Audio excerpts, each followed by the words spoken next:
Служителка на банка в град Стражица системно източвала спестовните влогове на клиенти. Скандалът избухна след жалба на потърпевша, която олекнала с малко повече от 3000 евро. Кражбата е разкрита в началото на юли. От тогава тече и прокурорска проверка по случая. В хода на разследването се оказало, че и други клиенти на банката били завлечени с крупни суми. Подробностите от Йовка Драганова и Даниел Иванов.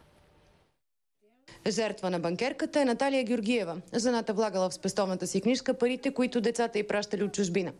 Когато отишла да си провери сметката, се оказало, че липсват пари. Тогава ми каза, че само 1500 евро имам наличност. Аз тогава се очудох, че не ми са толкова с парите. А колко е трябвало да бъдат? 5208 евро трябваше да бъдат.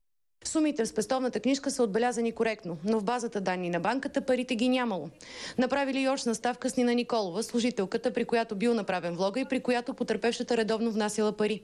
Но той стана, че се срещнахме с нея в кабинета и тогава разгледа ми спестовната книжка, тя нищо не казва, мълчи. По непотвърдена информация Николова е уволнена дисциплинарно, а самата банка е пуснала жалба до прокуратурата в Горна Оряховица. Тогава се оказало, че има и други ужилени. След като констатирала липсата, потърпевшата била посъветвана да си потърси парите от служителката, при която направила влог. На въпроса защо точно от нея, при положение, че жената се е доверила на банката, не можахме да получим отговор, тъй като нито един от висшестоящите ръководители на банката не пожела да говори пред камера. Една от версиите, по които се работи, е, че банкерката крала парите, за да покрива задълженията на свои близки към държавата.